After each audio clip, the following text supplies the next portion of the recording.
From Earth to Moon. The theory of the planet Earth and its moon.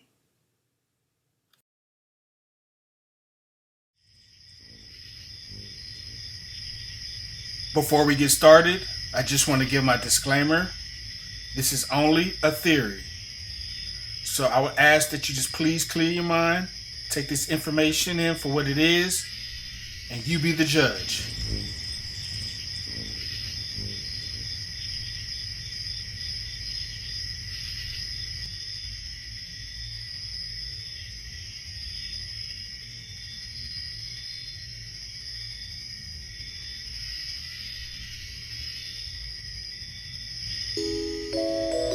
The theory is the moon is not real. It's just plasma. The moon is just a reflection of the Earth. I know you don't believe me, so take a look at this. Here's our moon. Now here's planet Earth.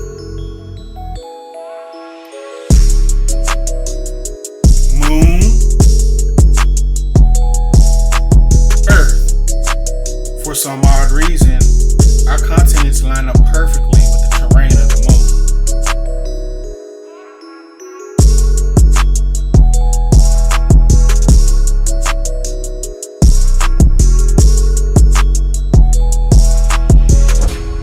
So when you look into the sky at the moon, you're looking at an exact replica of your planet.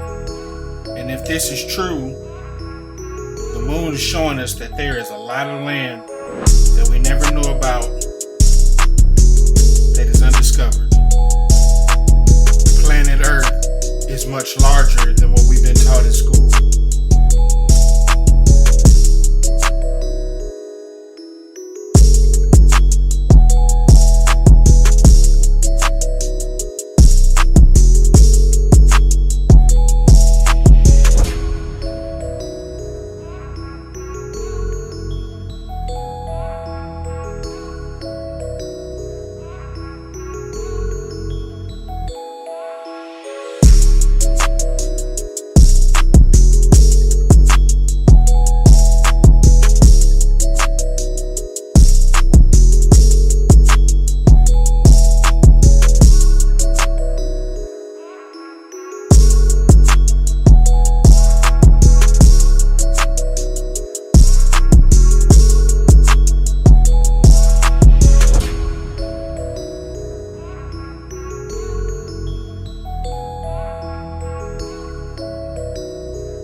Under a continent called the Terra del Vista. And there's also a landmass above the Americas called Lemura, if I'm saying that correctly.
So in 1965, a scientist by the name of Mr. Foster decided that he would go up against conventional science and state the claims that the moon is plasma. Here is his interview. You see, here is the sea, Mr. Sanders, so calm and apparently unchanging, and yet it is part of my new conception about the nature of the world at this same sea. Many times in the past history of our Earth has rolled over the surfaces of the land masses, sweeping away all life and vegetation and eventually returning again to its former bed. Inspirations are related to thoughts of genius. Do you think or consider yourself to be a genius? No. I consider myself to be an ordinary, humble person who wants to serve mankind with what man has striven for from the beginning of consciousness, with truth and understanding of the world. Well, now, one thing, you have a theory about the moon, and we expect to be able to get observable facts about the moon fairly soon. What is your theory? Well, it is by now rather more than a theory. 10 or 11 years ago, I stated to various scientists that the moon is not a piece of rock, but it is a plasma phenomenon, a cosmic plasma, and that this fact will eventually be confirmed. I made certain predictions which were already confirmed in 1958, and the situation now is coming close to a complete confirmation. What will be the result if you're proved to be correct in your theories? The result will be profound and decisive, because it will give proof that a complete reinvestigation of the laws of nature is necessary. Because if the moon is a plasma, no man will ever land on it. The soft landing attempts will all fail. That means that the mass of the moon is less, far less than is currently assumed. It's in a different state of energy, and it has far less mass. That means there is no more explanation for the tides. If the moon, for example, had only 1,000th part of its current mass, then the tides would only be 2 inches high under conventional theories instead of sometimes 14 feet. And that means that if it is proved that the moon is a plasma, then all gravitational theories are out, and a new concept of the cosmos and of its laws has to be evolved. Aren't you being a bit adventurous, though, because you know that we're going to be able to test out your theories on the moon fairly soon? Well, not anymore. 11 years ago, of course, it was rather taking a risk. I was considered a lunatic, of course, but by now the evidence, accumulated evidence, is already so much in my favor that I'm not taking any risks anymore. On the contrary, there is scientific views expressed all over the world now that the moon seems to be of a quite different nature of what was assumed. But the Americans and Russians are thinking of landing men on it. Well, that will never happen. Not on the moon. On Mars, on Venus, on other planets, yes, but the moon is definitely, as I assert, a plasma. Isn't there a slight contradiction? You mentioned the moon and the tides, Mr. Foster, and at the earlier part of the interview you talked about the tides sweeping over the Earth. Well, there is no contradiction there, because once the moon is proven not to be a piece of rock, but something of far less mass, and the gravitational theories are out and discarded, new concepts have to be involved which will show that the lawfulness of nature in the cosmos is identical to that in a hydrogen atom or in atomic processes. And when this is understood and worked out in full, it will be found that the physical processes of the Earth are quite different in geophysics of what is present assumed, and that lawfully in certain periods, mostly during the ice ages, which occur every 200 million years, and there is a reason for that, the axis of the Earth suddenly tilts over. And when this happens, then you get the floods of the Bible, which were recorded before. The tides, the ordinary everyday tides, have an explanation, even if the moon had almost no mass at all, because they are field effects. They're induced by cosmic pressures which exist in the field of our solar system. What's the benefit to mankind in your theories? Well, the first one, and the most important I would briefly put down, is this. I think it is a new conception about the nature of the cosmic world and about the nature and the veracity of consciousness, conscience, of morality. At present, we have a glaring contradiction in the assertions of fundamental science. Scientists assert that they are completely uninhibited in their pursuit of truth, that they're completely uninhibited in their pronouncements, and that they produce for mankind, out of their knowledge or understanding, means which man can use according to his moral nature. So if the scientist produces a television set or a jet car, jet motor car, or a hydrogen bomb, it is up to the common man then to use it in a manner which he finds according to his human nature. Yet, the very same processes or dialectics of science also declare that morality, concept of man's moral nature, is an illusion, that it is merely behaviorism or something due to conditioned reflexes or to herd instinct. And this, of course, is a contradiction which must be resolved and must go out. And it will be found as a consequence, what I had the privilege to see and to experience in my mind, that there is a moral law in the universe in which we partake, and which is binding on us, and which is decisive on our future. Now, in the practical aspects, when it is understood that the geophysical laws are quite different, and that this tipping over of the Earth axis has occurred often, suddenly in the past, and will occur again, if the new view is elaborated, and I will not live long enough anymore to do that, it will be understood that the speed of light is not a universal constant, as it is now the foundation of science, that it is changeable, and that perhaps 50 years before the next change of axis, there will be an increase in the speed of light. And if scientists will work out why and how, then there will be sufficient warning that mankind can prepare itself. Instead of building atom bomb shelters and hydrogen bombs by the millions, we will build provisions of making humanity floatable and to survive this crisis. So it comes again to the age-old concept that truth is the guidance, the hope, and the directive of the human mind, and that man must strive to understand and to know the real nature of the world. T-minus 15 seconds. Guidance is internal. 12, 11, 10, 9. Ignition sequence starts. 6, 5, 4, 3, 2, 1, 0. All engine running. Liftoff. We have a liftoff. 32 minutes past the hour. Liftoff on Apollo 11. Tower clear.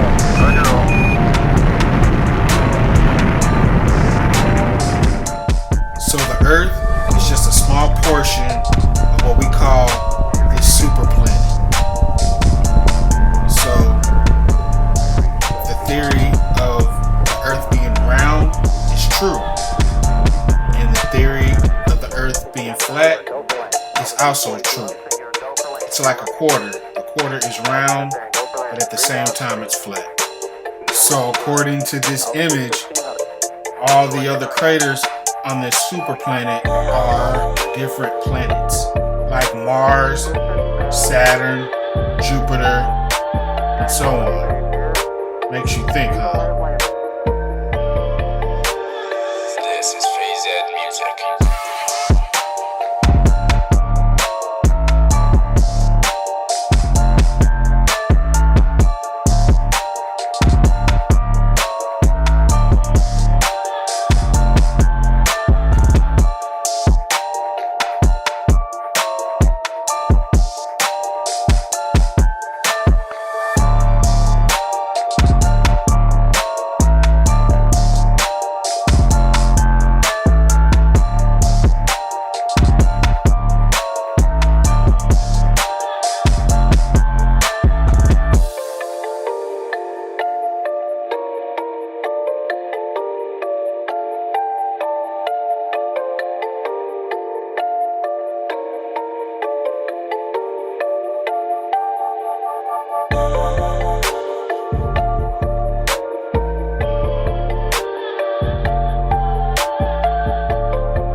This is Richard E. Byrd. U.S. naval officer, pioneer, aviator, and polar explorer. Best known for his explorations of Antarctica using airplanes and other modern technical resources. Reputedly was the first man, along with crew member Floyd Bennett, to fly over the North Pole on May 9th, 1926. Ethelbert, you've been to both the North Pole and the South Pole. Is there any unexplored land left on this earth that might appeal to adventurous young Americans?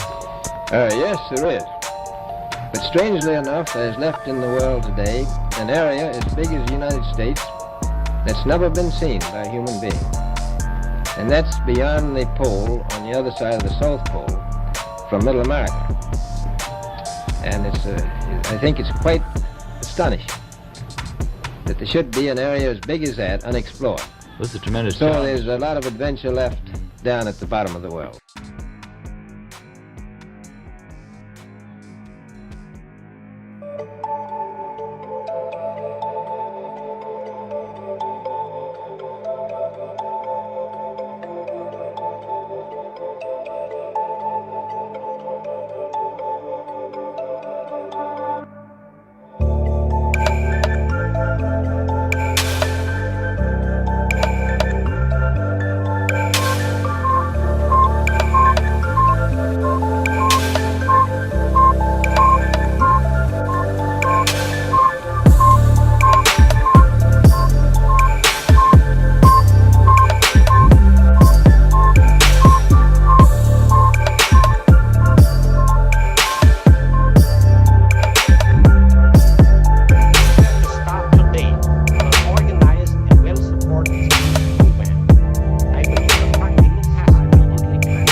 Here is the real reason for the fake moon landings. You just proved by putting a man on the moon, 1. The moon is a rock in space, and 2. The Earth is a little blue ball floating in space. Now nobody will ever suspect he is living on a gigantic ball. Now the Phoenix worshippers have a whole new planet for themselves. Mission accomplished. Bigger lies will follow.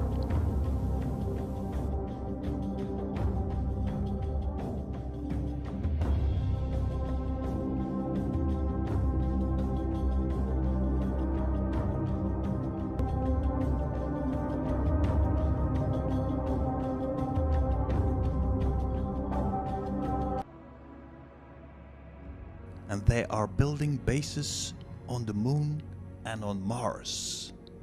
Hey, aren't you interested? Sure, they put you on a high-speed underground train and they tell you you are on a spacecraft flying to Mars. they release you on the bigger Earth, and there you see a different sun and you breathe different air.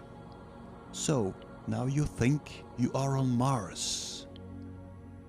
So you think you are on a little red ball flying in space, and the people on Earth think they are flying on a little blue ball in space. Mission accomplished.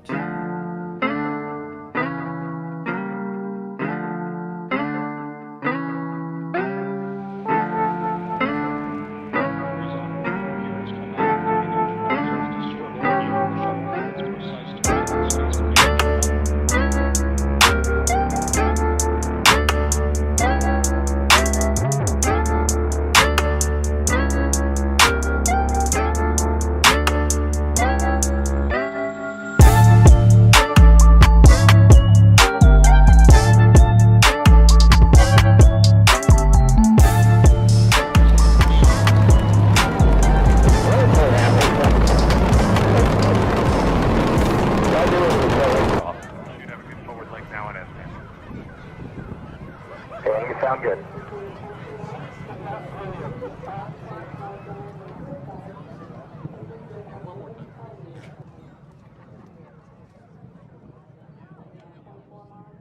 Discovery Houston, negative return. Copy. Possibility 1. The shuttle lands on the bigger Earth and is used there to transport people and supplies.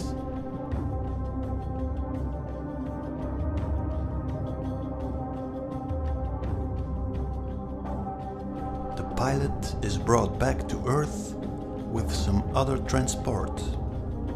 That would take several days.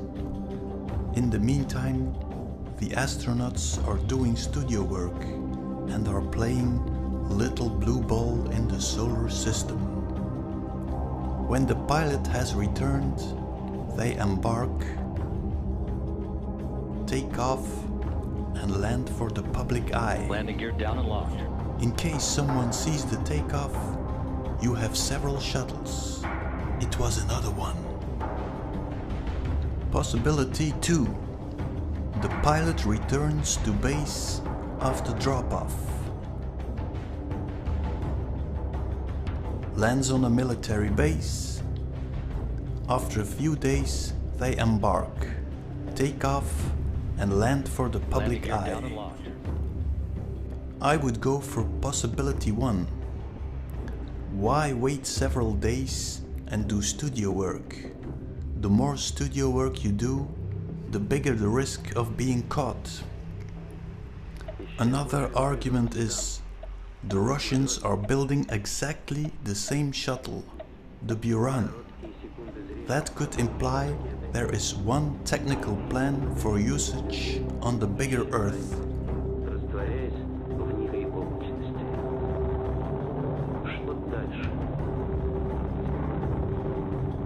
That confirms the idea there is only one global ruling world government.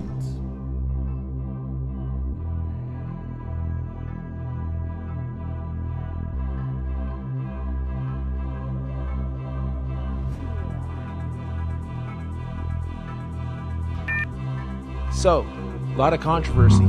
Is it flat? Is it round? Are we spinning? Is there a curvature? Here's another theory. It kind of mixes both. And after watching Martin's video, shout out to you, bro, I decided to make a 3D version presentation of the whole thing with my own couple spins. I urge you to watch his videos too. Links will be in the description. So let's walk through how this universe may have started. Step 1. Out of the void, the Holy Trinity gets created. Birth, life, death. Repeat. Step 2. The Holy Trinity creates its womb to protect itself from itself, the void. Then the Trinity separates into 3. Positive, neutral, and negative. Next step, the cosmic vortex is created. This gives us our oscillations, our weather, our currents, our airflow, etc. Then, our actual Earth, the rock, a 3-level pyramid on both sides. We are on the third plane.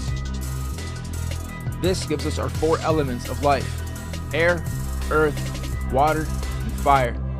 Up above, the galaxies and the stars and the firmament are put in place. Next, we have our toroidal fields. These electromagnetic fields protect and separate all the lands. They also oscillate at different speeds, giving us all our rotations of the different planets. Next, the suns and moons are put in place. 3 suns, 3 moons, with Mercury in the middle, acting as both a sun and a moon. And there you have it, Earth, the universe, within a multiverse, within a masterverse. We can't get past lower Earth orbit. That's that first toroidal field to the lands of Mars and Venus. The Antarctic is not the South Pole. The Antarctic is the perimeter around that first toroidal field. When they say they're going to outer space, it doesn't mean up. It doesn't mean to land on stars. You can't do that. It means to go outside the perimeter to outer lands. When they talk about alien life forms or other life forms, it means coming from these other lands. So who knows what's beyond those perimeters? That could be the land of the aliens. Maybe we're the aliens. Maybe the outer perimeter has even more life forms and resources and inhabitable land. Maybe some of us already get to go there. One thing's for sure, if this is true, I could see why they'd want to hide it. The resources on these planes are obviously limited if this is all designed. If there really is a dome above us, and we're stuck here, and we can prove it, then the first thing we'll want to do is break out, figure it out. Why is it here? Why are we here? Who built this? Next, the religions will probably all claim they were right. Next, chaos, panic. The elite have done a great job at the divide and conquer campaigns over the last generations. Now, it's down to gender wars, identity wars, regional wars, resource wars, and the most important, the war on your mind, body, soul, spirit, perceptions, indoctrination of who you think you should become and what you should spend your life doing. We're not unified, and that's the last thing they want. This scares some people. This makes others laugh. They'll continue believing we're spinning on a ball, defying all kinds of logistics. But okay. The cool thing though is we're having a mass awakening.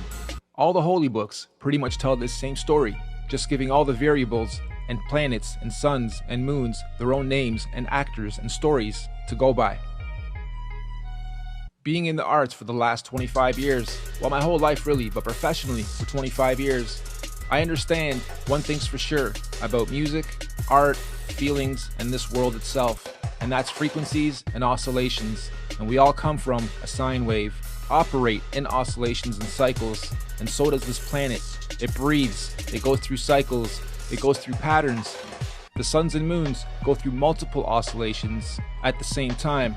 This model also explains lunar and solar eclipses rather easily, rainbows, color theory, etc. also rather easily.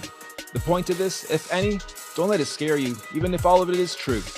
If anything, this should help you at least gain some knowledge, become a little more illuminated, and understand your life, your body, your mind, your soul is also a big oscillation machine, and you should be oscillating every single day at your full potential. So that if this next life, previous life, we are our own ancestors thing is true, you can ascend in your next lifetime to becoming your own star of stars.